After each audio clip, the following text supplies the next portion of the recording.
হাসলেও মরে যাবেন, কাঁদলেও মরে যাবেন, সুখেও মরে যাবেন, দুঃখেও মরে যাবেন।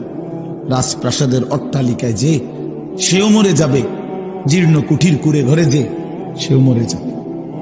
জীবনে যে কোনো দিন দুঃখ দেখে নাই তারও মৃত্যু হবে, জীবনে যে কোনো দিন সুখ দেখে নাই তারও মৃত্যু হবে, তারও মৃত্যু হবে। কেউ থাকবে না, কেউ না, কেউ না, কেউ না।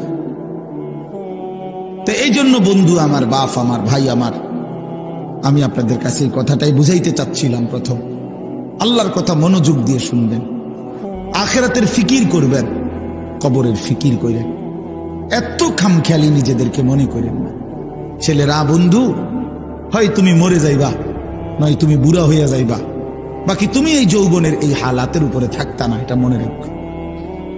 হয় বৃদ্ধ হইয়া যাবা, আর নয় তো মরে এর আগেই কবরে চলে যাবে। বিশ্ববিখ্যাত বুজুর্গ হাসান বসরি রহমতুল্লাহ আলাইহি তিনি বলতেন, ইয়া মাশারা শাবাব ইন্না যারআ কাদ তুদরিকুল আহাতু ক্বাবলা আন ইয়াবলুগা। তিনি যুবক দেখলে বলতেন, যুবক মনে রাখো, সব ফুল সব ফল পরিপক্ক হয় না, পাকে না, এর আগে ঝরে যায়। এটা উনি বলতেন, এর আগে কি ঝরে যায়। একটি গাছের, আম গাছের যতগুলো মুকুল বের হয়, বইল মুকুল, এই সবগুলোই তো আম হয়, বলেন না?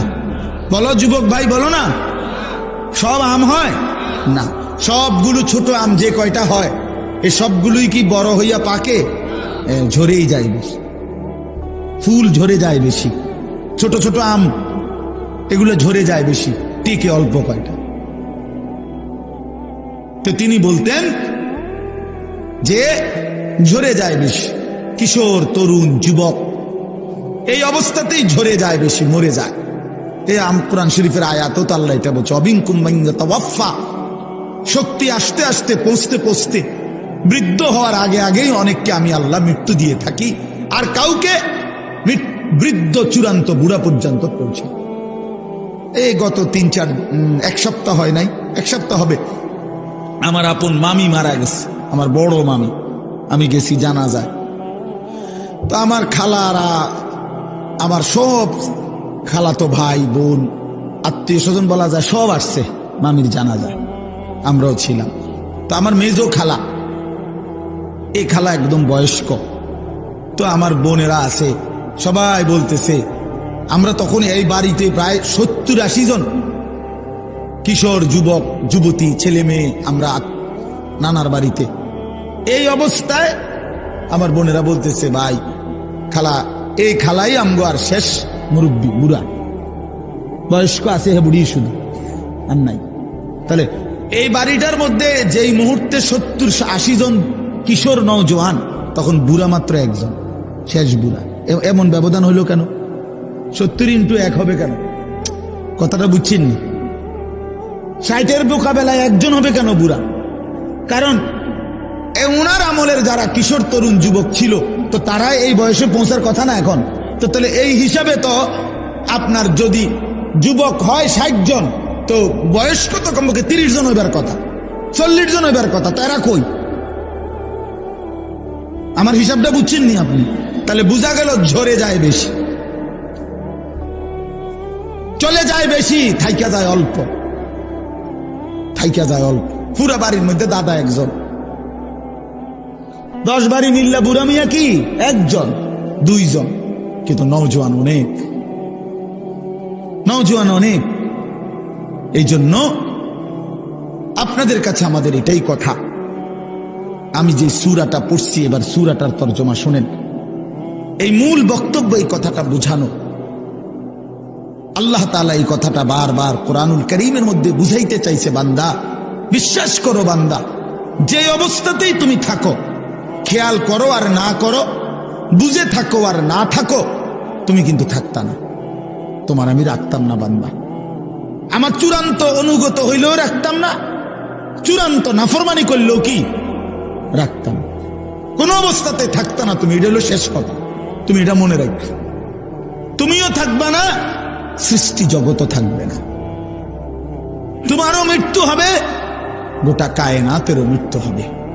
এই কথাইটা কোরআন কারীমের মধ্যে আল্লাহ তাআলা খুব বুঝাইছেন যে বান্দা কেন দুনিয়া নিয়া ইসসাকালতুম ইলাল আরদ, আহা বান্দা জমিনটা নিয়ে এমন কামড়াইয়া পড়লা কেন?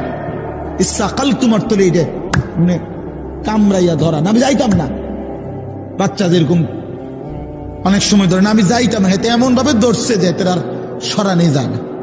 ছাগল যেভাবে খুঁট দেয়, ছাগলের খুঁট দেওয়া বুঝিনি, ছাগল যে এরকম পাও দিয়া খুঁট দিলে বাপরে বাপ, আরেক ছাগল দিয়েও এতে সরান যেত না। বহুত আমার জীবনে একবার ছোট বোন, ও চান্দলা, ব্রাউনফাড়া চান্দলা একটা জায়গা আছে, এই চান্দলা আমার বোন বিয়ে দিছি, ছোট বোন। তো কোরবানির ঈদের সময় মায় 2 দিন আগে আমারে কইছে যে টাকা দিছে, চান্দলার পাশে একটা জায়গা আছে 60 বাজার, ওইখান থেকে খাসি কিনা দিতাম, মানে বোনের শ্বশুর বাড়ি কিনা দিতাম আর ঈদ কোরবানি উপলক্ষে। তা আমি বোনের শ্বশুর বাড়ি গিয়ে তালুইরে নিয়া বলছি চলেন একটা খাসি কিনবো। তালুই তো চালুই বয়স্ক মানুষ, খাসিটা কিনার পরে আমি হাবড়ারে কইলাম তালুই অল্প দূর রাস্তা, 60 থেকে আর চান্দলা যাইতে নাই তো 10-15 মিনিট 20 মিনিট লাগবে, আরো আগের কথা। ওই সময় আমি কামেলে পড়ি, 2003 সাল বা 4 সাল এরকম হবে। তো আমি হাঁটাইয়া নিয়ে যেতে পারবো ছাগল, এটা আপনি রিস্কে দিয়ে যান, আপনি বয়স্ক মানুষ। আহা, আমার 14 গোষ্ঠীর কোনো ফাফের কারণে আমি এটা ধরছি। আমি শেষ পর্যন্ত অজরে মানে কাইন্দাই দিছি।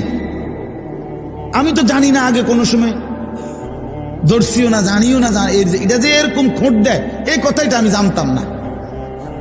কি পরিমাণ কষ্ট করে বিশ্বাস করেন এটা আনছি, এই কদ্দুর জায়গা বাড়িতে আইনা আমার বোনের ধর, মাই কইছে তোর খাসি রে ধর, তোর খাসি তো এটা যে তার হাতে দিছি, বোনের কইছি ধর এটা ধর যা, এ কইয়াছে আইসা লাইছি, ভাতও খাইছি না, জিদ দে। তাইলে কি বোঝা গেল? এইভাবে খুঁট দিয়া ছাগলের খুঁটির মতো আল্লাহ বলছি সাকালতুম ইলাল আরদ, হায় বান্দা এভাবে বুঝি জমিন আঁকড়াইয়া ধরল, এভাবে জমিন আঁকড়াইয়া ধরলা। আর রাদিতুম বিল হায়াতিদ দুনিয়া মিনাল আখিরাহ। এবার আল্লাহ বলে বান্দা তাহলে কি তুমি আখিরাতের বিপরীতে দুনিয়ার এই জীবন পেয়ে খুশি হয়ে গেলা? যথেষ্ট তো খুশি? এক সেট সোফা সারবে তো, খালাস, 6টা টেবিল, 6টা চেয়ার, একটা ডাইনিং টেবিল, খুশি তো? যথেষ্ট।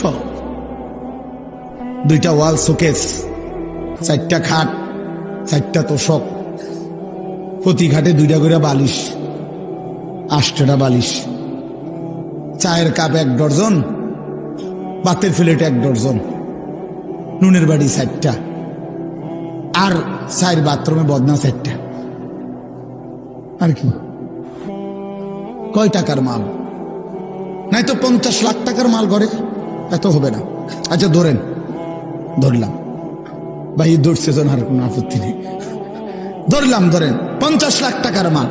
তো 50 লক্ষ টাকার মালের জন্য হায় মুসলমান 60 বছরের হায়াত শেষ, 50 বছর শেষ।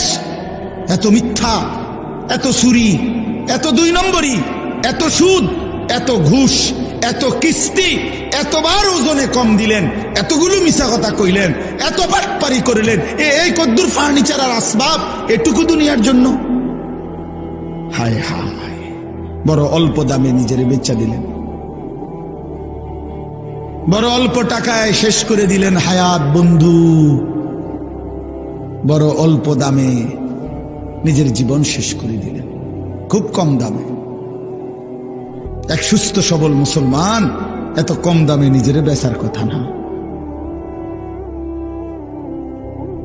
এইটুকু সামান্য দুনিয়ার জন্য 1 ওয়াক্ত নামাজ পড়ার টাইম নেই। একটা অটো চালায়, বেচারার নামাজের সময় নেই। একটা সিএনজি চালায়, বেচারার নামাজের টাইম নেই। কদ্দুর সাদওয়ানদারি করে, এবারের নামাজের টাইম নেই। 12,000 টাকা বেতনের একটা চাকরি করে, নইলে 20,000 টাকা বেতন, হায় হায় মুসলমান, 20,000 টাকা, তাও এক মাসে, প্রতিদিন না, এক মাসে 20,000 টাকা বেতন, এইটুকুর জন্য আল্লাহ তাআলার এক ওয়াক্ত নামাজ আদায় করে না। হায় মুসলমান, এত বড় পাষাণ কেমনে হইলেন? কেমনে হইলেন বলেন? আল্লাহ নবী সাল্লাল্লাহু আলাইহি ওয়াসাল্লাম বলছেন, লাসাজদাতুন ওয়াহিদাতুন খায়রুম মিনাদ দুনিয়া ওয়া মা ফিহা। এবার শুনেন, নবী বলেন, একটি সেজদা উম্মত দুনিয়া এবং দুনিয়ার মধ্যে যা কিছু আছে তার চাইতে কোটি গুণে বেশি উত্তম। কয়টি সেজদা? এক সেজদায় কয় রাকাত? এক রাকাত না। এক সেজদা দিলে কি এক রাকাত? এক রাকাত না, একটাই সেজদা। লাসাজদাতুন ওয়াহিদাতুন, একটি সেজদা। আল্লাহর কসম নবীজি বলছেন, বুখারী মুসলিমের হাদিস, আল্লাহর নবী বলছে 4টা কালেমা একবার বলা, 4টা কালেমা আপনি বলেন, সুবহানাল্লাহ, আলহামদুলিল্লাহ, আল্লাহু আকবার, লা ইলাহা ইল্লাল্লাহ। রাসূলুল্লাহ সাল্লাল্লাহু আলাইহি ওয়াসাল্লাম বলেন, এই 4টি কালেমা একবার বলা পৃথিবীর যত কিছুর উপরে সূর্যের আলো পড়ে সবটার যা দাম, আমি রাসূলের কাছে তার চাইতে বেশি দাম। বলেন, কি ধরলেন? কি হারাইলেন? কি হারাইলেন? এক ওয়াক্ত নামাজের মূল্য কত? ফজরের 2 রাকাত সেজদার মূল্য কত? রাসূলুল্লাহ সাল্লাল্লাহু আলাইহি ওয়াসাল্লাম বলছে, রাকাআতুল ফজরি খায়রুম মিনাদ দুনিয়া ওয়া মা ফিহা। ফজরের 2 রাকাত সুন্নত, হ্যাঁ হাদিস, দুনিয়া এবং দুনিয়ার মধ্যে যা কিছু আছে তার চাইতে কোটি গুণে বেশি উত্তম। তো ফজরের ফরজ 2 রাকাত, এটা তো আরো আছে, এটা তো রয়েই আছে, কতটা বেশি। কুল মা ইনদাল্লাহি খায়রুম মিনাল লাহবি ওয়া মিনাত তিজারা। কোরআন শরীফ আছে। একবার জীবনে সাহাবীরা প্রথম দিকে নবীজি সাল্লাল্লাহু আলাইহি সাল্লাম জুমার খুতবা দিচ্ছিলেন। জুমার নামাজের খুতবা ইসলামের প্রথমে শুরুতে জুমার নামাজের পরে হইতো, এটাই তাফসীর। মানে ঈদের খুতবা কখন হয়? নামাজের পরে। এই ঈদের খুতবা এখন যেভাবে হয়, প্রথম জুমার খুতবা এভাবে হইতো। মানে নবীজি ফরজ 2 রাকাতের সালাম ফিরাইয়া এরপরে মিম্বরে দাঁড়াইয়া কি করতেন? খুতবা দিতেন। এটাই ছিল তখন নিয়ম। তো এরকম একদিন খুতবা দিতেছে, সাহাবায়ে কেরামের কিছু সাহাবী মদিনার বাজারে ফু দিছে, কেউ ব্যবসায়ী পাইকারি মাল আনে মাসে 15 দিনে, তখন নিয়ম ছিল একদিন পাইকারি মাল আসতো। তো যে বেটা পাইকার, এ বেটা বাসি ফু দিত। ফু দিলে খুচরা দোকানদাররা বুঝতো পাইকার আসছে, সবাই দৌড়াইয়া হুড়াহুড়ি করে যার যার মাল নিত। এই বেটা তো আর আসবে না আবার। তো এই সাহাবীরা যারা মদিনার বাজারে ব্যবসা করত, ওনারা এই বাঁশির ফু এটা শুনছে। ওই খুতবার মুহূর্তে নবীজি খুতবা দিতে দাঁড়াইছে, জুমার নামাজের পরে, নামাজ ফরজ শেষ করছে। এই সবাই যারা মদিনার বাজারে ব্যবসায়ী, ওনারা সব উঠে চলে গেছে ওইখানে মাল আনার জন্য, কারণ বুঝছে যে যদি পরে যায় তো পাইতো না। এই এতটুকু শুধু নামাজ না, খুতবা, খুতবার সময় আল্লাহর কসম, কোরআন শরীফের একটি পূর্ণাঙ্গ সূরা আল্লাহ তাআলা এই ব্যাপারে নাজিল করছে। সূরা জুমা, এই জুমা সূরার নামই জুমা। আল্লাহ নাজিল করে বলছেন, ওয়া ইযা রাআউ তিজারাতান আও লাহওয়ান ফাদ্দু ইলাইহা ওয়া তারাকুকা কাইমা। নবী, কামড়া করলো কি এরা? এদের ব্যবসা এবং তামাশা, এই দুনিয়ার তামসার জন্য আল্লাহ দুনিয়ার পুরো উপার্জনটারও বলছে তামসা। বেড়া আল্লাহ বলছে এই ব্যবসা এবং তামাশার দুনিয়ার জন্য এরা ছুটে চলে গেল। ও তারাকুকা কাইমা, আপনাকে এখানে দাঁড়ানো অবস্থায় খুতবায় রেখে চলে গেল। হায় হায়, করলা কি তোমরা? আল্লাহ নিজে তখন বলে, কুল মা ইনদাল্লাহি খায়রুম মিনাল লাহবি ওয়া মিনাত তিজারা। হায় আমার নবীর সাহাবীরা, শুনো, এই নামাজ, এই খুতবার বিনিময়ে আল্লাহর কাছ থেকে যা পাইতা তা তোমাদের এই ব্যবসা এবং রং তামাশার এই দুনিয়ার চাইতে কোটি কোটি কোটি কোটি গুণে উত্তম ছিল। এর চাইতে সুন্দর আয়াত কি হইতে পারে? এর চাইতে পরিষ্কার কথা মালিকের আর কি হইতে পারে? ভাইয়া বলে, ইনসাফ করে বলেন। আর কেমনে আল্লাহ বুঝাইতো, আর কেমনে বুঝাইতো? আপনার অসংখ্য মুসলমান, আমি আজকেও আমার জুমার নামাজ ওই শাসনগাছা, আমি এক মসজিদে এই মাস থেকে 2 জুমা পড়াই নামাজ। তো এইখানে বলছি যে আপনারা যারা শুধু শুক্রবারে জুমার নামাজ পড়তে আসেন, কেন আসেন? বাকি সপ্তাহ কেন আসেন না? বাকি 5 ওয়াক্ত নামাজ কেন পড়েন না ভাই? সপ্তাহের বাকি দিনগুলো কেন নামাজ পড়েন না? শুধু শুক্রবারে 2 রাকাত নামাজ পড়তে কেন আসেন? এ কথা বুঝানোর জন্য যে আপনি মুসলমান, এটা বুঝানোর লেগে নাকি? আমি তো পরিষ্কার বলি না ফরমান, তোমরা যারা 5 ওয়াক্ত নামাজ পড়ো না, পুরো সপ্তাহ নামাজ পড়ো না, তুমি শুক্রবার আয়োনের কোনো দরকার নাই, তুমি শুক্রবারে আইসা বুঝানোর দরকার নাই তুমি মুসলমান। তুমি মুসলমান আমরা এটা জানি। তোমার না ভোটার আইডি কার্ড আছে? তোমার এনআইডি আছে তো? তোমার জন্ম নিবন্ধন সনদ আছে, আমরা জানি তুমি মুসলমান। তুমি মুসলমান আমরা জানি বেটা। কিতাইও তুমি কি দরকার ছিল? কি দরকার ছিল নিজেকে মুসলমান বুঝাইবার জন্য? না না, মুসলমান আমরা জানি, আমরা মুসলমান, আমরা মানি, আমাদের মুসলমানের কবরস্থানে দাফন করা হবে। নাই তো বলেন কেন? যদি বলেন না হুজুর আমি এই জন্য আসি নাই, আল্লাহর জন্য আসছি, তো আল্লাহর জন্য আসলে আসরের নামাজ আসলেন না কেন? প্রতিবাদ করেন। একজন প্রতিবাদ করেন না যে না হুজুর আপনি ভুল বলছেন, আমি আল্লাহর সন্তুষ্টির জন্য আসছি। তো আল্লাহর সন্তুষ্টির জন্য আসলে ফজর কই, জোহর কই, আসর কই, মাগরিব কই, এশা কই, শনিবার, রবিবার, সোমবার, মঙ্গলবার, বুধবার, বৃহস্পতিবার, সে এই সপ্তাহের এই দিনগুলো মালিককে মনে করেন না কেন?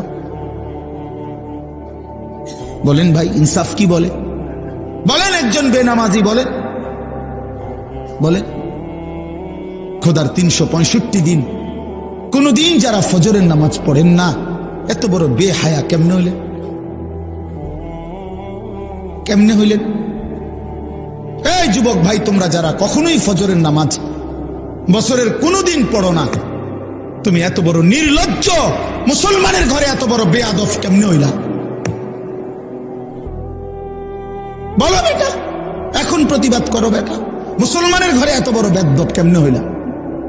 এত বড় গাদ্দার মুসলমানের ঘরে হইলা কেমনে?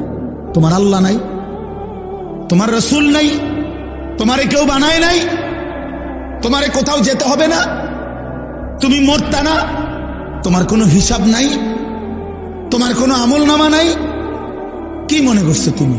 এই মোবাইল, হ্যাঁ, এই বেড়ি, নর্তুকি, নারী, ছবি, উলঙ্গ দৃশ্য, আর এই ভাত তরকারি, পেশাব পায়খানা আর ঘুম, খালাস, এরই নাম জীবন? এ তো জানোয়ারের জীবন।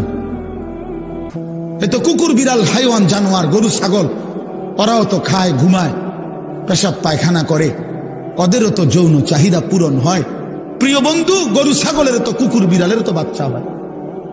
তো বাচ্চা যেহেতু হয়, এটাই তো প্রমাণ করে এদের যৌন চাহিদা পূরণ হয়, নয়তো এ কেমনে বাচ্চা হয়? জানোয়ারের বাচ্চা হয় কেমনে তাইলে? ইনসাফ করে বিবেককে বলে। আপনার স্ত্রী বেপর্দা, তো আপনার আত্মসম্মান কই রইল? আপনার মেয়েটা বেপর্দা, হ্যাঁ, আপনি বুঝেন না এটা? 8-7 কাপড় পরে আপনার মেয়ে কোথায় যায়? 14 বছরের, 16 বছরের, এই 18 বছরের এই উপযুক্ত কন্যা 8-7 কাপড় পরে কোথায় বের হয়, কাকে দেখাইতে যায়? আপনি বুঝেন না? আপনি সিরা খান, আপনি হুদা বহন খান, আপনি ভাত খান না? এতটুকু হায়া যে বাপের নাই, তো তুমিও তো বেহায়া, তোমার মেয়েও তো বেহায়া। যে স্ত্রী বেহায়া, তার তো স্বামীও বেহায়া, স্ত্রীও বেহায়া, দুইজনেই তো বেহায়া বেটা তোমরা। নাহলে আত্মসম্মান থাকলে, আত্মমর্যাদা থাকলে, পৌরুষ থাকলে, আমি বাইচা থাকতে আমার বউ বেপর্দা হবে বেটা, তো আমি বাইচা রইলাম কেন?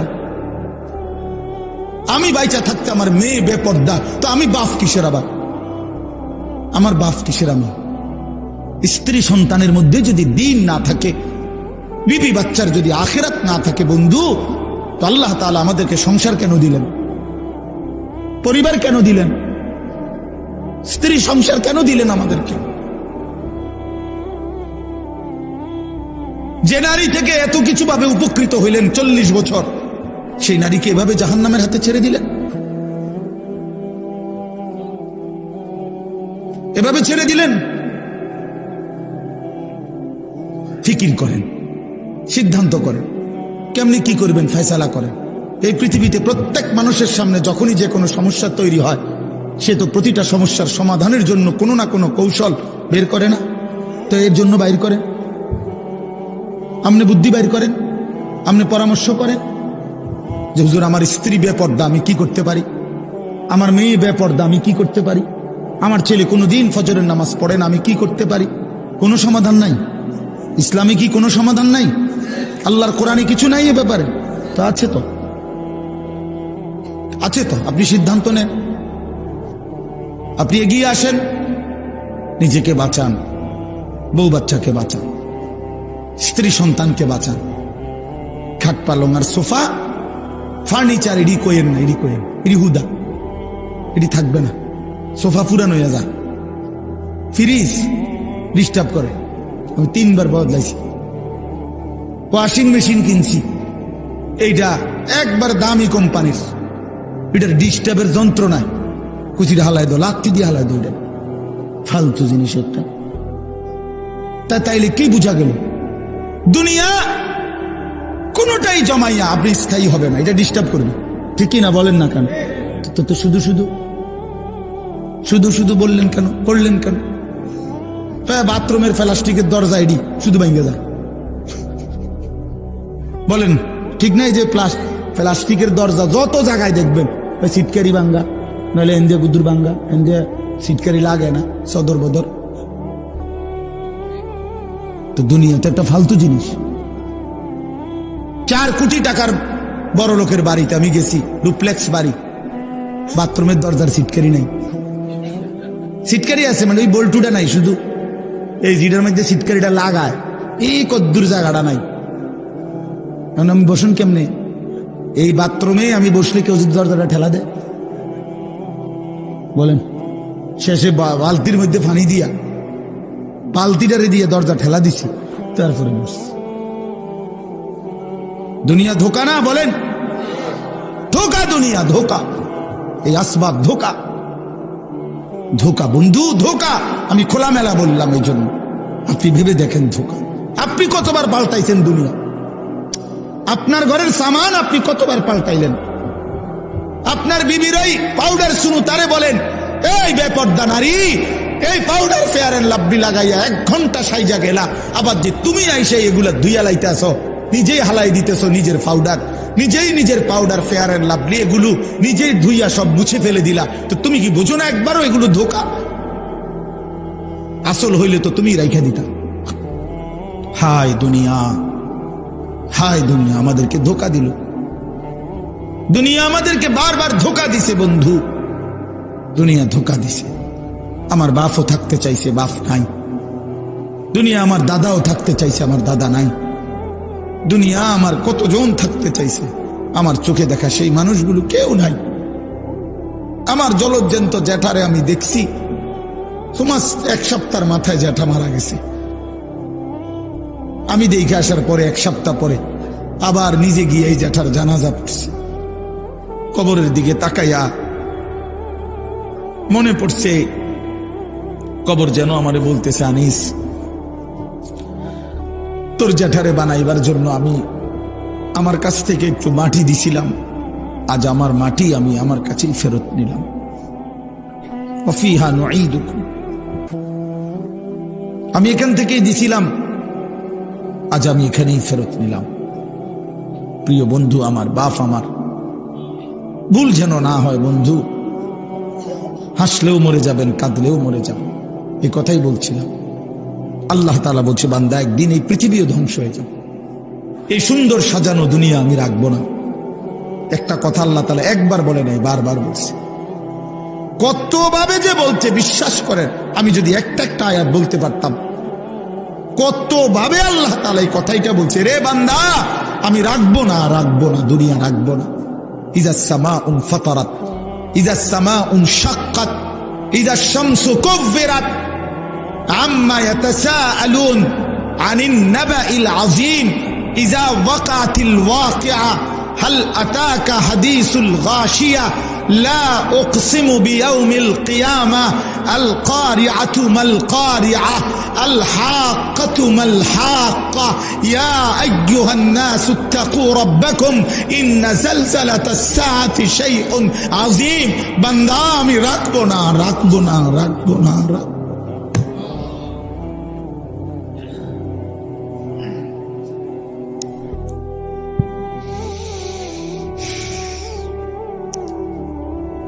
আল কারিআতু মাল কারিআ, আল্লাহ তাআলা বলেন একদিন একটা বিকট ধ্বনি হবে, এমন বিকট ভয়ানক আওয়াজ আর কেউ কোনোদিন শুনে নাই। মাল কারিআ, বলো তো সেই বিকট আওয়াজটা কি? ওমা আদরাকা মাল কারিআ, আল্লাহ নবীকে বলছে বন্ধু আপনি কি জানেন সেই বিকট ধ্বনিটা কি? আল্লাহ তাআলা বলে সেই ধ্বনিটাই হলো কিয়ামতের ধ্বনি। ইসরাফিল ফু দিবে আর আমি আল্লাহ তাআলা এই গোটা কায়নাত একসাথে ভাঙতে থাকবো, ভেঙে চুরে ফেলবো। তখন কি আওয়াজ হবে? আচ্ছা বাপ, একটা 10 তলা বিল্ডিং যদি মাইন দিয়া বোমা দিয়া উড়াইয়া দেয় কি পরিমাণ আওয়াজ হয়? একটা ডিস্ট্রিক্ট ট্রাক, এই যে রাস্তার ট্রাক লরি এগুলোর চাক্কা বড় বড়, এই ডিস্ট্রিক্টের চাক্কা যদি ব্রাস্ট হয় কি পরিমাণ আওয়াজ হয়? 1 কিলো পরিমাণ চাইতে শোনা যায়, বোঝা যায় এটা ডিস্ট্রিক্ট চাক্কা ফুটছে। একটা ডিস্ট্রিক্ট ট্রাকের আওয়াজ এমন। একটা বিল্ডিং ভাঙলে কি পরিমাণ আওয়াজ হয়? ঢাকা শহরের সবগুলো বিল্ডিং যদি একসাথে ভাঙ্গা পড়ে আওয়াজটা কেমন হবে চাচা? বিকট আওয়াজ হবে। হিমালয় পর্বতটা যদি ভেঙে পড়ে যায়, চুরচুর হয়ে যায়, কেমন হবে? তো আল্লাহ তাআলা বলেন বান্দা এবার ভাবো তো, 7 আসমান আমি আল্লাহ একসাথে ভাঙ্গা ফেলবো, আওয়াজটা কেমন হবে? ইযাস সামাউন ফাতারাত, আসমান ভেঙে ভেঙে পড়বে, চুর চুর হয়ে পড়বে, কাচের মতো ভাঙতে থাকবে। ইদাল কাওয়াকিবুন তাসারাত, কোটি কোটি তারকারাজি খসে খসে পড়বে। মনে করেন এই লাইট গুলো সব একটা একটা করে ভাঙতেছে, কেমন হবে? এই লাইট গুলো, এখানে এই ছোট্ট প্যান্ডেলের এই লাইট গুলো যদি ভাঙতে থাকে, বলো না বন্ধু, যদি এই স্টেজ এখন ভাঙতে থাকে, তেরফাল গুলো ছিটতে থাকে, বাঁশের খুঁটিগুলো যদি পড়তে থাকে, আর এইটুকু জায়গায় তখন আমাদের চিৎকার চেঁচামেচি কি পরিমাণ হবে? হ্যাঁ, এবার বলেন বন্ধু, আসমান ভেঙে পড়বে, তারকা ভেঙে পড়বে। ওয়াজুমিআ শামসু ওয়াল কামার, সূর্য চন্দ্র এক হয়ে যাবে। ফাইদা বারিকাল বাসার, মানুষগুলোর চোখে ধাঁধা লাইগা যাবে। আল্লাহ বলছে ধাঁধা লাইগা যাবে, ভেবা চাকা খাইয়া যাবে। মানুষগুলো চিৎকার করে বলবে হায় হায় বন্ধু, আসমান ভেঙে যায়, জমিন ভেঙে যায়, পাহাড়গুলো উড়ে যায়, সাগর নদী শুকায় যায়। কি পরিমাণ হাহাকার পড়বে। ইয়াউমা তারাউনাহা তাদহালু কুল্লু মুরদিআতিন আম্মা আরদাত, আল্লাহ বলেন যে মা কোলের বাচ্চাকে দুধ পান করাইতেছিল, ইসরাফিল ফু দিলে জমিনের এই ভাঙচুর যখন শুরু হবে, পৃথিবীতে যখন ভূমিকম্প হবে, আল্লাহর কসম কোরআনে আল্লাহ বলেন বন্ধু, মা তার আপন কোলের বাচ্চা ছুঁড়ে ফেলে দিবে। তাদাউ কুল্লু দাতি হামলিন হামলাহা, যে মায়ের পেটে গর্ভবতী নারী, সন্তান পেটে 9 মাসের 10 মাসের, মা এইভাবে চিৎকার দিয়ে দৌড় শুরু করবে, গর্ভের বাচ্চা নিজে নিজেই পড়ে যাবে। আল্লাহর কসম, এটা কোরআনের আয়াত।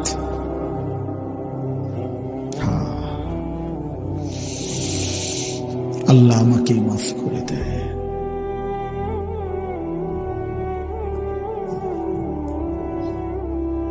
একবার দুইবার না, রং তামাশায় খুব ডুবা গেছো তোমরা ছেলেরা। তোমাকে বাপেও কিছু কয় না, মায়েও কিছু কয় না, কেউ কিছু বলে না। লাখ লাখ ছেলে পেলের চলাফেরা দেখলে বোঝা যায় কোনো অভিভাবক নেই, কেউ নাই।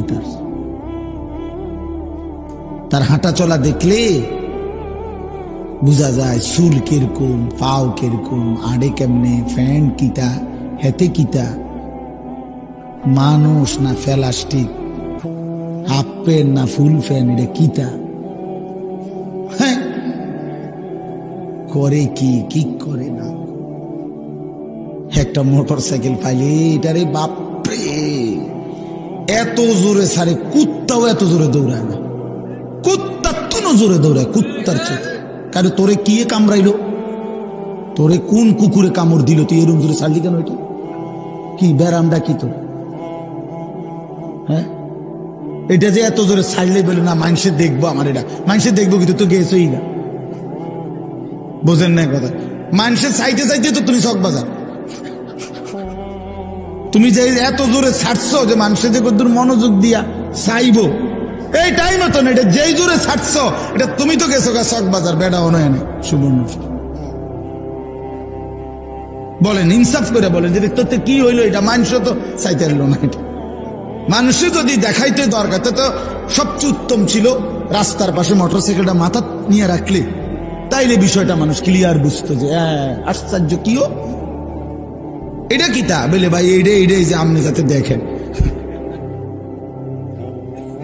আপনারা দেখানোর জন্য মোটরসাইকেল মাথাত রাখছে,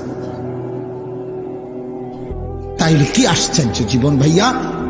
তোমরা কি জীবন পছন্দ করলা, সারাটা দিন নারী ছবি, মোবাইল, নাচ গান, এক ওয়াক্ত নামাজ পড়ো না, শরীর অপবিত্র, পেশাবের ঠিকমতো পবিত্রতা নাই, পায়খানার পরে ঠিকমতো পবিত্রতা নাই, আর এই উলঙ্গ ছবি, নাচ গান দেখতে দেখতে সারা দিন সারা রাত শরীর তো নাপাক হয় বন্ধু।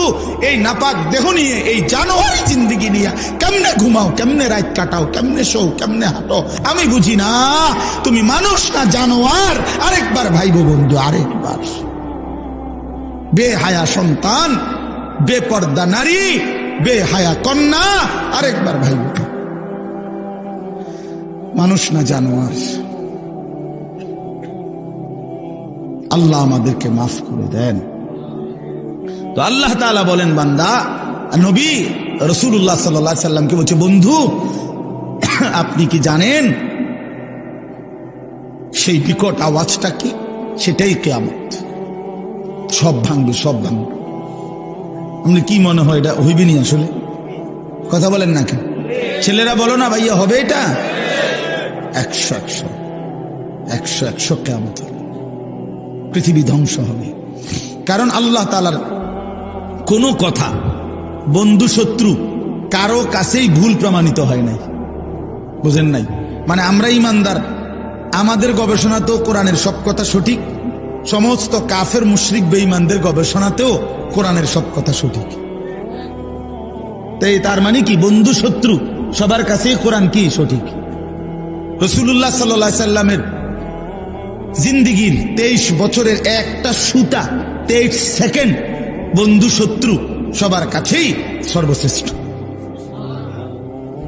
বলেন রাসূলুল্লাহ সাল্লাল্লাহু আলাইহি সাল্লামের জীবনের একটা মিনিট, একটা ঘন্টা, একটা সেকেন্ড দুশমনরাও পরীক্ষা করছে। আজকে 1450 বছর ধরে শুধু রাসূল সাল্লাল্লাহু আলাইহি সাল্লামকে নিয়ে আমরা শুধু বলি আর ভাবি এমন না, কাফের বেঈমানরাও ভাবে, গবেষণা করে, এই নিয়ে বিশ্লেষণ করে, কিন্তু তিনি সবার কাছে শ্রেষ্ঠ। বন্ধুও পরীক্ষা করে দেখছে তিনি সর্বশ্রেষ্ঠ, দুশ্মনেও পরীক্ষা করে দেখছে তিনি সর্বশ্রেষ্ঠ। তিনি সুন্দর, নবী সাল্লাল্লাহু আলাইহি সাল্লামই সবচেয়ে সুন্দর। তার সব কথাই সঠিক, তার সব কথাই যৌক্তিক, তার সব নড়াচড়া পর্যন্ত সর্বাধিক সুন্দর, সবচেয়ে স্মার্ট, সবচেয়ে সুন্দর। তিনি হাসলেও সুন্দর, তিনি কাঁদলেও সুন্দর। নবী সাল্লাল্লাহু আলাইহি সাল্লাম কথা বললেও সুন্দর, চুপ থাকলেও সুন্দর। চুপ থাকলো, নবীজির বহু সাহাবীরা আছেন, নবীজি যখন চুপ থাকতেন, কথা বলতেন না, তখনও ওনার দিকে তাকায় থাকতেন। নবীজি জিজ্ঞেস করছে কোন কোন সাহাবীকে, কি দেখো? আবার দি যাওগা, কথাও কও না কিছু। এক কালো হাবশি সাহাবী একদিন বলছিল, ইয়া রাসূলুল্লাহ, আমি তো কালো মানুষ, যখনই মনটার মধ্যে কোনো কষ্ট লাগে, ব্যথা লাগে, দুঃখ লাগে, দুনিয়ার তেমন কিচ্ছু আমার নাই, তো মনটায় কষ্ট লাগলে, অস্থিরতা লাগলে দৌড়াই আপনার কাছে আসি, আপনার ওই পবিত্র চেহারার দিকে তাকাই, সব ভুলে যায়, দুঃখ বেদনা সব ভুলে যায়। তো এখন কেন আসছো? বলছি, ইয়া রাসূলুল্লাহ, আজকে একটা কথা বলতে মন চাচ্ছে। এই সাহাবী, তাফসিরে আছে সূরা নিসা, এই কালো সাহাবী বলছি, ইয়া রাসূলুল্লাহ, আজকে একটা কথা বলতে চাই। বলছে, বলো। বলছে, এখন তো আমি যত সাধারণই হই না কেন, এই দুনিয়ায় তো আপনারে দেখে দেখে আমার কলজা ঠান্ডা করি, দিল ঠান্ডা করি। হাসরের ময়দানে তো আপনি চলে যাবেন অনেক ঊর্ধ্বের জান্নাতে, আর আমারে যদি আল্লাহ জান্নাত দেয়ও, দিব সাধারণ যে কোনো একটা জান্নাতে দিতে পারে, আমনের লগে তো আর দিত না, আপনি তো অনেক ঊর্ধ্বের, আপনি চলে যাবেন। এখন আমার জানার বিষয় হলো, আমি যদি জান্নাতে গিয়া আপনারে না দেখি, খোদার কসম নবী, ওই জান্নাতে থাইকেও তো আমি আরাম পাইতাম না।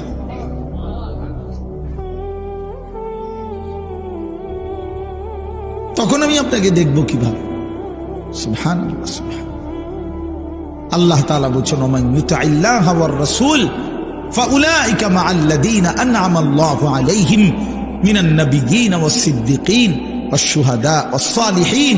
বন্ধু, আমি ওয়াদা দিলাম, আমি আল্লাহ এবং আপনি রাসূলের পূর্ণ আনুগত্যের হক যে আদায় করবে, অনুসরণ করবে আপনাকে 100% 100% আমি আল্লাহ আপনার সাথেই তাকে থাকতে দেব।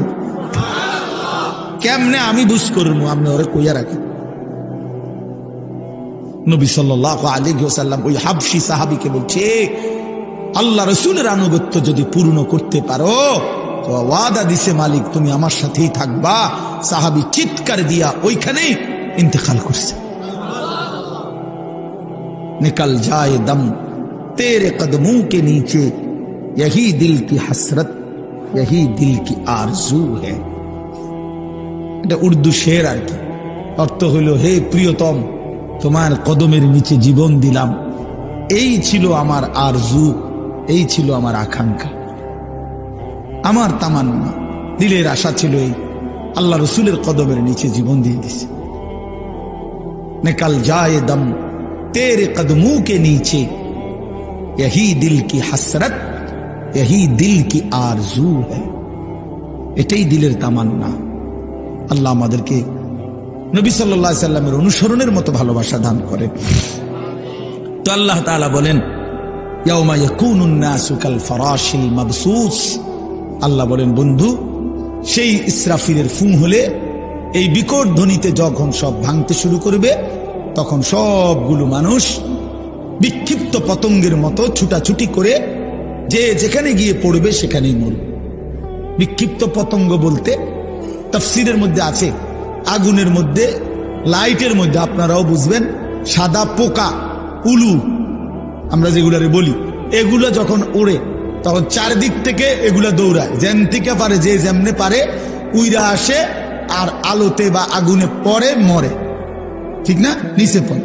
তো আল্লাহ তাআলা বলেন, ইসরাফিল যখন ফু দিবে, পৃথিবী যখন সব কিছু ভাঙতে শুরু করবে, মানুষগুলো এরকম বিক্ষিপ্ত পতঙ্গের মতো যে যেদিকে পারে ছুটাছুটি শুরু করবে, আর ছুটতে ছুটতে, দৌড়তে দৌড়তে যে যেখানে গিয়া পড়বে, দম পড়ে যাবে, মনে করুন পড়ে যাবে, ওইখানেই মরবে, ওইখানেই নিচে কবরে চলে যাবে। কেউ কাউরে দাফন করতে পারবে না। কারে দাফন করবে? কে দাফন? আপনার স্বাস্থ্য ভাই হেঁটে তো দৌড়ায়, বুঝেন না আপনার কথা? আপনার স্বাস্থ্য বাহিনী আপনার দাফন করবে, ওই তো আরো আগে দৌড় দিচ্ছে, ওই গিয়া সান গিয়া চক বাজার ফার হয়ে কান্দির ফার, সবে তো দৌড়াইতেছে, বুঝেন নাই? তো কাজে কেউ কাউকে কি করবে না, দাফন করবে না, বরং মানুষ ছুটতে ছুটতে যেখানে পড়বে ওইখানে নিচে চলে যাবে। অতাকুনুল জিবালু কালঈহনিল মানফুশ। তুলা যে ধুনায়, আপনারা দেখছেন, ওই যে লেফ তোষক বানাইবার আগে তুলারে কি করতে হয়? ধুনতে হয়। মেশিন দিয়েও হয়, আবার লাঠি দিয়ে বাইরে বাইরেও তুলারে আলাদা আলাদা করে। তো এই তুলা যখন ধুনায়, তখন তুলাগুলো সামান্য বাতাস লাগলেই উঠতে থাকে। আল্লাহ তাআলা বলেন এই ধুনিত তুলা, ধুনানো তুলার মতো পাহাড়গুলো সব উঠতে থাকবে। এইটার অর্থ এভাবেই পৃথিবী ধ্বংস হবে, হাসরের মাঠ কায়েম হবে। فأما من ثقلت موازينه فهو في عيشة راضية। আর সেই হাসরের মাঠে মিজানের পাল্লায় আমলনামা ওজনের জন্য দিলে যার আমলনামা ভারী হবে, নেকির পাল্লা, সে চির সুখের সন্তুষ্টির জান্নাতে বসবাস করবে। ঈশাতির রাদিয়া অর্থ হইল, অর্থাৎ জান্নাতে তো থাকবে তবে সন্তুষ্ট চিত্তে। একটা হইলো মনে করেন খুব ভালো খাইতে দিছে, কিন্তু ভিতরে ভিতরে একটা ডর আছে যে খাইতে তো দিছে, একটু ঘরে তো কেউ বাইরে যাও, তাইলে একটা টেনশন কাজ করে। আবার আল্লাহ তাআলা বলেন না, আমার বান্দা সন্তুষ্ট চিত্তে জান্নাত ভোগ করবে, যে আর কোনো দিন এক সেকেন্ডের জন্য তাকে বের করা হবে না। আল্লাহ নিজে ঘোষণা দিবে, বান্দা আজকের পর থেকে আর কোনো দিন আমি তোমার উপরে অসন্তুষ্ট হব না।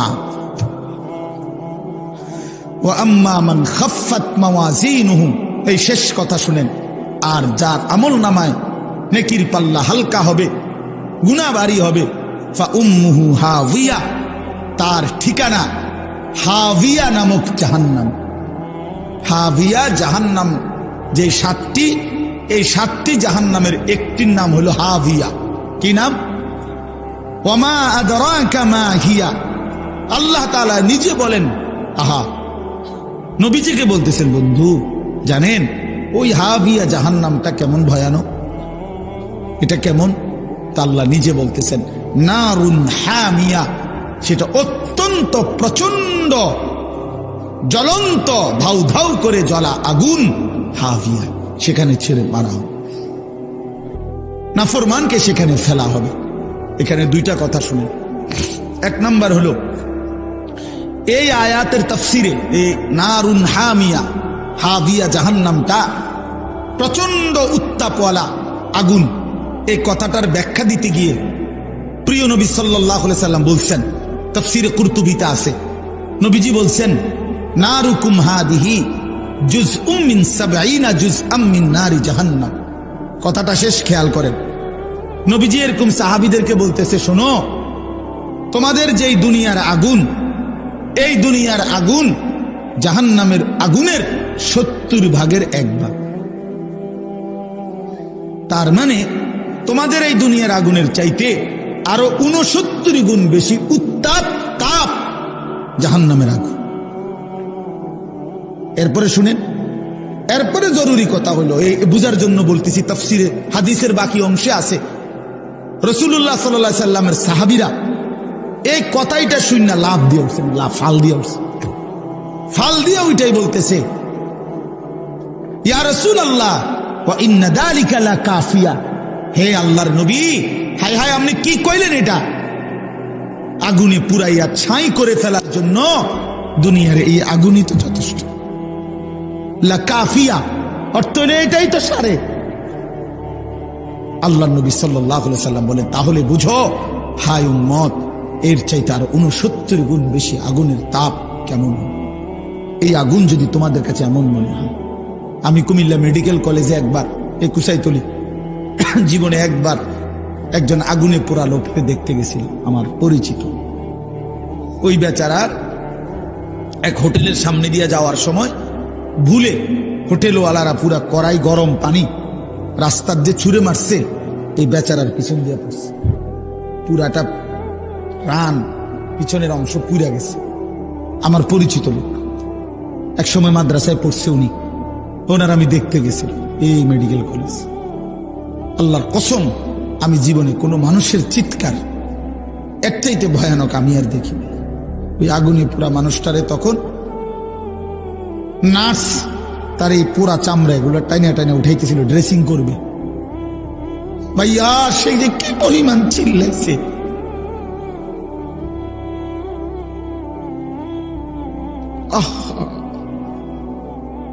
এমন চিৎকার, তার মানে এগুলো যে ছিপতেছে, পুরা চামড়া এগুলো উঠাইতেছে। তাহলে বলেন রাসূলুল্লাহ সাল্লাল্লাহু আলাইহি ওয়াসাল্লাম বলেন তোমাদের এই আগুনের চাইতে আরো 69 গুণ বেশি গরম। সেটা কি হবে? আল্লাহ আমাকে মাফ করুন। আর একটা কথা হলো যুবক ভাই তোমাদের কাছে, এখানে একটা শব্দ আছে ফা উম্মুহু হাবিয়া। ফা উম্মুহু হাবিয়া, উম্মুহু এই শব্দের দুই অর্থ। এক অর্থ হইল ঠিকানা, ফা মাওয়াহু তার ঠিকানা জাহান্নাম। আরেকটা অর্থ আছে, এই তাফসিরে আছে ইয়াহবি রাসাহু। তাফসিরের মধ্যে লিখছে অর্থ হইল যখন আমলনামা হালকা হবে, গুনার পাল্লা ভারী হবে, তখন এই ফেরেশতা আল্লাহর কসম মাথার সামনের এই চুলের অগ্রভাগ খাপ কইরা ধইরা, চুল ধইরা, ইয়াহবি রাসাহু এ তার মাথা ধইরা, চুল ধইরা তারে ফেরেশতা একটা টান দিয়া দাঁড়ানোর থেকে মাটিতে ফেলে দিবে। একটা টান দিয়ে মাটিতে ফেলেই একটা লাথি দিয়া জাহান্নামে ফেলে দিবে। এই জন্য দোস্ত এই মডেলিং, এই চুল রেডি রাখো।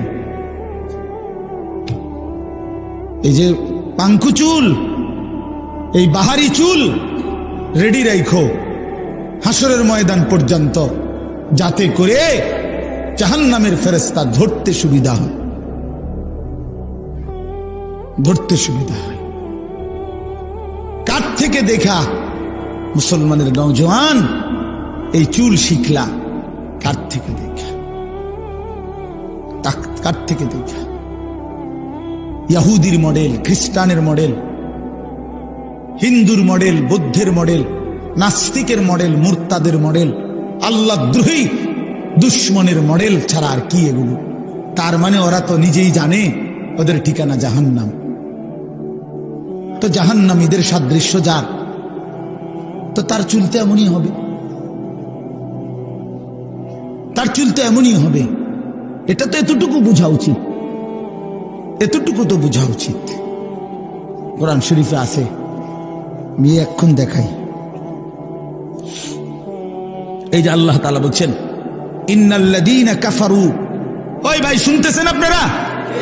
ইন্নাল্লাযীনা কাফারু মিন আহলিল কিতাবি ওয়াল মুশরিকিনা, নিশ্চয়ই যারা আহলে কিতাব, ইহুদি, খ্রিস্টান, বেঈমান এবং যারা মুশরিক, তাদের সকলেই ফি নারি জাহান্নামা খালিদিনা ফিহা। হ্যাঁ, ওমাইটা কোরআন শরীফের আয়াত, ঠিক নি মানে ঠিকের উর্ফি দিয়া কিতা আরো হিটা কর। এটা কিসের আয়াত? কোরআন শরীফের আয়াত। ফি নারি জাহান্নামা খালিদিনা ফিহা। আরো রয়েছে ভাইয়া, এই আরো রয়েছে উলাইকা হুম শাররুল বারিয়া। আল্লাহ তাআলা বলেন ওদের ঠিকানা হবে চিরস্থায়ী জাহান্নাম, আর ওরাই হলো শাররুল বারিয়া, আল্লাহর সৃষ্টির সর্বনিকৃষ্ট জীব, সর্বনিকৃষ্ট। শাররুল বারিয়া, শাররুল বারিয়া। এই জন্য জামাতে, লেবাসে, পোশাকে, চেহারাতে, চুলে, সামনের দিক দিয়া, চুলের দিক দিয়া, শরীরে, পোশাকে মনে রাখেন বেঈমানের সাদৃশ্য যারা ধারণ করে আছেন, নিজের হিসাব মিলাইয়া নিয়ে। 2 এ 2 4 হয়, 4 এ 4 8 হয়, 8 দুগুণে 16। বুঝেন নাই নাকি? 2 এ 2 6, এমনি মিলাই, হিসাব মিলাইয়েন। উলাইকা হুম শাররুল বারিয়া, ওরা সর্বনিকৃষ্ট জীব। আল্লাহ বলছে সমস্ত কাফের সর্বনিকৃষ্ট। আল্লাহ আমাদেরকে বুঝ দান করেন। আল্লাহ তাআলা আজকের এই মাহফিল কবুল করে নেন। চলেন ফিকির করি, আখিরাতকে বিশ্বাস করে, কবরকে ভয় করে, পরকালের চিন্তাকে মাথায় রেখে আমরা প্রত্যেকে ইনশাআল্লাহ জিন্দেগি সাজাবো। বলেন ইনশাআল্লাহ। যুবক ভাই নামাজ পড়ো, নামাজ পড়ো। ভাইয়া আমার নামাজ পড়ো, ভাই নামাজ পড়ো, বোন নামাজ পড়েন। বাবারা হারাম রোজগার ছেড়ে দেন। আপনারা জানেন না, আপনারা হয়তো অনেকে বুঝতেছেন না। ইনশাআল্লাহ আমরা সারা পৃথিবীর উলামায়ে কেরাম এটা বুঝতেছে, বলতেছে আগামীর পৃথিবী শুধুই ইসলামের পৃথিবী। হ্যাঁ, আগামীর পৃথিবী শুধুই ইসলামের, আগামীর পৃথিবী শুধুই কোরআনের, শুধু বাংলাদেশ না, সারা পৃথিবীতে মজলুমের বিজয়, সারা পৃথিবীতে মজলুমের বিজয়, ইমানদারের বিজয় ইনশাআল্লাহ। 54 বছরের জালেম স্বৈর শাসক ফ্যাসিস্ট অন্যায় রাজত্ব কায়েম করেছিল মুসলমানদের সবচেয়ে গুরুত্বপূর্ণ একটি দেশ সিরিয়াতে। এই সিরিয়ার জালেম বাপ পুত মিলে, দুই জালেম 54 বছর মানুষের উপরে লক্ষ লক্ষ মুসলিম নারীকে বেইজ্জতি করছে, নির্যাতন করেছে, পুরুষদেরকে শহীদ করেছে। ওই জালেম 8ই ডিসেম্বর পলাইছে। জানেন না, নতুন উইকেট পড়ছে 8 তারিখ। 8 তারিখ কি ইতিমধ্যে 2 উইকেট পড়ছে। 5ই আগস্ট 1 উইকেট পড়ছে, 8ই ডিসেম্বর নতুন উইকেট পড়ছে। এই জন্য 2024 উইকেট পড়ার বছর। 24 সাল বোলিং ভালো হয়েছে, বোলিং 24 সালে বোলিং ভালো হয়েছে, 2 উইকেট পড়ে গেছে ইনশাআল্লাহ, আলহামদুলিল্লাহ। আগামী 3 নম্বর উইকেট আশা করি ইনশাআল্লাহ। নেতানিয়াহু ইসরায়েলের ওই বেঈমান, এই প্রধানমন্ত্রী ইসরায়েলের নেতানিয়াহু, এই বেঈমানের উইকেটও পড়ে যাবে ইনশাআল্লাহ। দেখেন ইনশাআল্লাহ, দেখবা যুবক ইনশাআল্লাহ, ফিলিস্তিন বিজয় হবে, কালেমার পতাকা উড়বে, ইসরায়েলের কুত্তারা হেরে যাবে ইনশাআল্লাহ। কোন কাউরে, কোন বেঈমানের ধমকে ঘাবড়াইবার কিছু নাই। ওই ভারতীয়দের ধমক আমরা 2 পয়সাও গণার ধরি না। 130 কোটি না বেটা, তুই 230 কোটির মোকাবেলায় আমাদের একজন আল্লাহ, তিনি যথেষ্ট বেটা।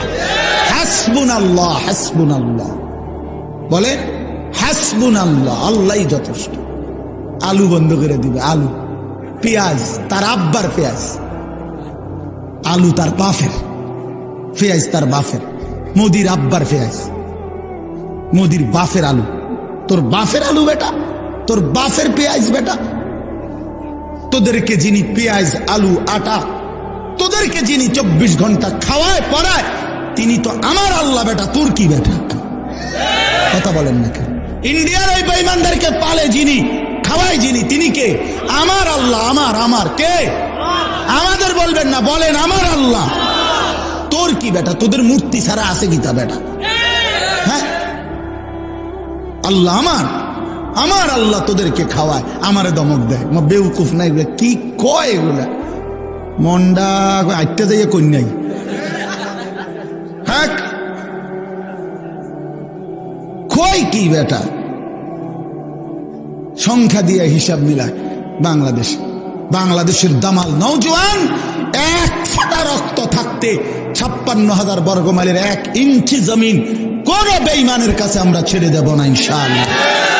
কোন আমার পুতের লাগা আমি বুঝ করে লইছি বেটা, আমার সন্তানকে আমি বলেছি, বাপ ভাই আমি মরবো নয় তুই মরবি, আল্লাহর জন্য জান আমিও দিতে রাজি, তুইও রাজি বেটা, কিন্তু 1 ফোঁটা রক্ত থাকতে এই জমিন, মুসলমানের জমিন, এটা কোনো বেঈমানের হাতে যাবে না ইনশাআল্লাহ।